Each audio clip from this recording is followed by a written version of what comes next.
በሸዋ ጠቅላይ ግዛት በተለያዩ አካባቢዎች የተቃውሞ ሰልፎች ተካሂደዋል። ከሰሞኑ በፋኖ ስም የሚንቀሳቀሱ አንዳንድ አካላት ከህወሓት ጋር እንሰራለን ማለታቸውን ተከትሎ ዛሬ ሚያዝያ 2 2017 ዓ.ም በሸዋ ጠቅላይ ግዛት በተለያዩ አካባቢዎች የተቃውሞ ሰልፎች ተካሂደዋል። በደቡብ ጎንደር ዞን ማክሰኝት ከተማ በተደረገ ድንገተኛ ጥቃት 7 የሚደርሱ የብልጽግና ወታደሮች ተደምስሰዋል። የፋኖ ኃይሎች ወደ ከተማዋ በመግባት በፈጸሙት ድንገተኛ ጥቃት የሚሊሻ ኃይሎችን ጨምሮ 7 የሚደርሱ የብልጽግና ወታደሮችን በመደምሰስ ቀሪዎችን ቁስለኛ ማድረጋቸው ታውቋል። አድማጭ ተመልካቾቻችን በዝርዝር እንመለከተዋለን። ጃዊ ቡኒጅራ በተባለ ቦታ በተደረገ ከባድ ውጊያ በጠላት ብልጽግና ወታደሮች ላይ ከፍተኛ ኪሳራ ደርሰዋል። ሰሜን ጎንደር ደባርቅ፣ ጃናሞራና ገደብዬ እየተባሉ በሚጠሩ አካባቢዎች እየተፈጸመ ያለው እገታ ተባብሶ መቀጠሉ ተነግሯል። አድማጭ ተመልካቾቻችን እነዚህንና ሌሎች ተጨማሪ መረጃዎችን ይዘናል። አብራችሁን ቆዩ። ሰላም ጤና ይስጥልን። የጥቁር አንበሳ ሚዲያ አድማጭ ተመልካቾቻችን እንደምን አምሽታችኋል? ዕለተ ሐሙስ ሚያዝያ 2 2017 ዓ.ም መረጃዎችን ይዘን ቀርበናል። ከዜናዎቹ ጋር ሰናይት አያሌው ነኝ። አብራችሁን ቆዩ። ወደ ዝርዝር መረጃዎች አልፋለሁ። በሸዋ ጠቅላይ ግዛት በተለያዩ አካባቢዎች የተቃውሞ ሰልፎች ተካሂደዋል። ከሰሞኑ በፋኖ ስም የሚንቀሳቀሱ አንዳንድ አካላት ከህወሓት ጋር እንሰራለን ማለታቸውን ተከትሎ ዛሬ ሚያዝያ 2 2017 ዓ.ም በሸዋ ጠቅላይ ግዛት በተለያዩ አካባቢዎች የተቃውሞ ሰልፎች ተካሂደዋል።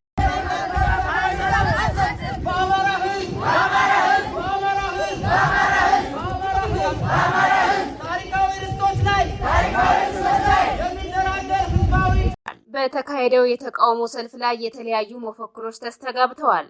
ከነዚህም መካከል በአማራ ህዝብ ታሪካዊና ነባር ርስቶች ላይ ለሚደራደር ፋኖ ህዝባዊ ድጋፍ አንሰጥም፣ ህወሓትና የትግራይ ህዝብ የተለያዩ ናቸው፣ ህወሓት ማለት የትግራይ ብአዴን ማለት ነው፣ እንዲሁም የመረጃ ቲቪ ባለቤቶች ከጸረ አማራነት ድርጊታችሁ ተቆጠቡ የሚሉና ሌሎች መፈክሮች ተስተጋብተዋል።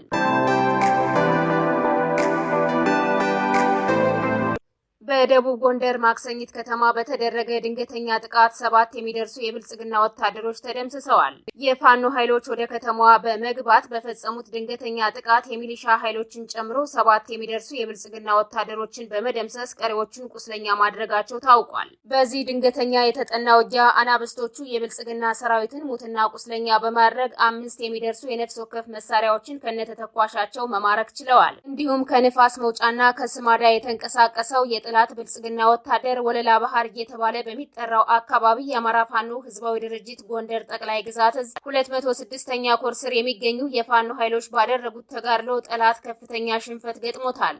በሁለት አቅጣጫዎች በፋኖ ላይ ጥቃት ለመሰንዘር የተንቀሳቀሰው የብልጽግና ሰራዊት ወለላ ባህር በጠበቀው የጠቅላይ እዙ የፋኖ ኃይል ከ70 በላይ የሚደርሰው ሙትና ቁስለኛ መደረጉ ተሰምቷል። የፋኖ ኃይሎች ባደረጉት እልህ አስጨራሽ ውጊያ 30 የሚደርሱ የነፍስ ወከፍ መሳሪያዎችን መማረክ ችለዋል።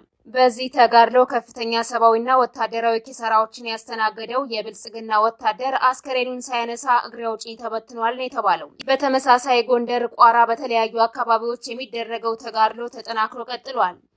የሱዳንን ኮሪደር ለመያዝ በብልጽግና ወታደሮች በኩል እየተደረገ ያለው ጥረት የቀጠለ ቢሆንም ፋኖ እያደረገው ባለው እልህ አስጨራሽ ውጊያ ሰራዊቱ ከፍተኛ ኪሳራዎችን እያስተናገደ ይገኛል።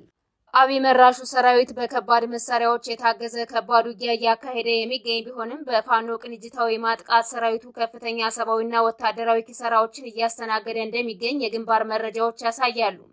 እየተደረገ ባለው በዚህ ተጋድሎ እስከ መተማና ቋራ ከተለያዩ አካባቢዎች በ3 ቀናት ብቻ የአድማ ብተና ኃይሎችን ጨምሮ ከ57 በላይ የብልጽግና ወታደሮች የስምሪት ቀጠናቸውን በመልቀቅ ፋኖን ተቀላቅለዋል። የብልጽግና ወታደሮች በአሁኑ ሰዓት ከፊሎቹ ንጹሐንን ኢላማ ያደረገ ጥቃት እየፈጸሙ የሚገኙ ሲሆን ከፊሎቹ ደግሞ ድርጊቱን በመቃወም ስርዓቱን በመክዳት ፋኖን መቀላቀላቸውን ቀጥለዋል። በተመሳሳይ በወልዲያ ዙሪያና በሌሎች አካባቢዎች በርካታ ያገዛዙ ወታደሮች የስምሪት ቀጠናቸውን በመተው ፋኖን መቀላቀላቸው ተነግሯል። ስርዓቱን በመክዳት ላይ ያሉ የብልጽግና ወታደሮች አብዛኛዎቹ ከነሙሉ ትጥቃቸው ፋኖን እየተቀላቀሉ የሚገኙ ሲሆን ቀሪዎቹ ደግሞ ከማህበረሰቡ ጋር በመቀላቀል መጥፋታቸውን ቀጥለዋል።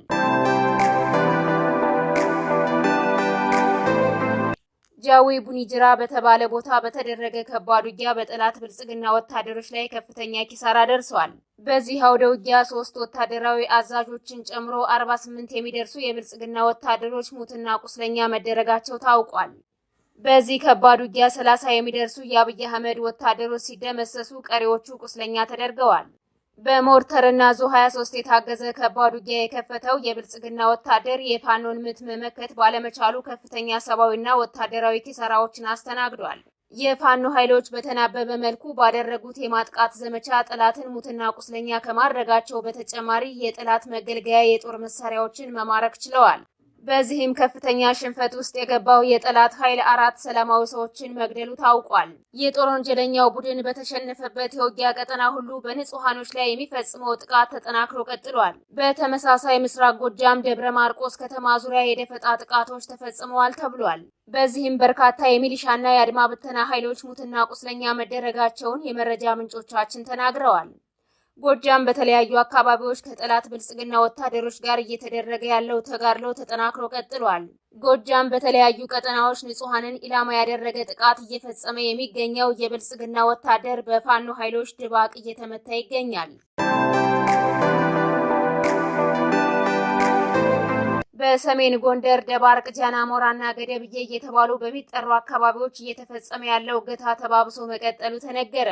ከሰሞኑ በእነዚህ አካባቢዎች የሚንቀሳቀሱ የታጠቁ ኃይሎች ዓለም አቀፍ የረጂ ድርጅት ሰራተኞችን ሳይቀር ማገታቸው ተነግሯል። ይህንንም ተከትሎ በረሃብ ለተጎዱ ወገኖች መድረስ ያለበት እርዳታ ለተጎጂዎች እንዳይደርስ በማድረግ ለእርዳታ እህል የተጫኑ ተሽከርካሪዎችን በማስቆም እያስተጓጎሉ እንደሚገኙ ተገልጿል። በተመሳሳይ ደቡብ ጎንደር ከደብረ ታቦር ከዋናው መስመር ተነስተው ወደ ተለያዩ አነስተኛ ከተሞች በሚጓዙ ተጓዦች ላይ የሚፈጸሙ የእገታ ወንጀሎች በተከታታይ እየተፈጸሙ ይገኛሉ። ታጣቂዎቹ ተሽከርካሪዎችን በማስቆም ከሹፌሮቹ የሚዘርፉት ገንዘብ አልበቃ ብሏቸው ተጓዦችን በማገት ከፍተኛ ዝርፊያዎችን እያካሄዱ እንደሚገኙ በተደጋጋሚ መዘገባችን ይታወሳል። በመሆኑም ትክክለኛው ፋኖ እነዚህን ዘራፊ ቡድኖች ተከታትለው እግር በእግር በመያዝ አካባቢውን ከዘራፊ ኃይሎች ነፃ እንዲያወጣ የጥቃቱ ሰለባዎች ተናግረዋል። በተያዘም ደቡብ ወሎ በሐይቅ ከተማ በርካታ የጭነት መኪና አሽከርካሪዎች መታሰራቸው ተሰምቷል። የሐይቅ ከተማ የፖሊስ አዛዥ አሽከርካሪዎችን ያሰረው ለፋኖ ገንዘብ ትከፍላላችሁ በሚል ስለመሆኑም ታውቋል። ፋኖቹ ገንዘብ ስለምትሰጧቸው ነው የሚያሳልፏቸው፣ ስለሆነም ለፋኖ የምትከፍሉትን ገንዘብ ለእኛም ስጡን በሚል አስሮ እያንገላታቸው እንደሚገኝ ተነግሯል። በአዲስ አበባ ከተማ ቂሊንጦ ማረሚያ ቤት ታስረው የሚገኙ የአማራ ተወላጅ የግፍ እስረኞች ከፍተኛ ግፍ እየተፈጸመባቸው ስለመሆኑ ተሰምቷል።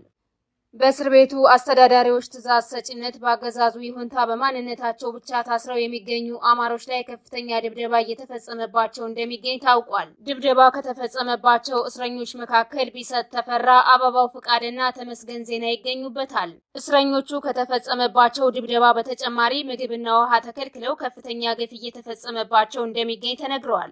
የተወደዳችሁና የተከበራችሁ አድማጭ ተመልካቾቻችን ለዛሬ ያዝንላችሁ መረጃዎች እነዚህን ይመስሉ ነበር። የዩቲዩብ ቻናላችንን ላይክ፣ ሼር፣ ሰብስክራይብ እንድታደርጉ በአክብሮት እንጠይቃለን።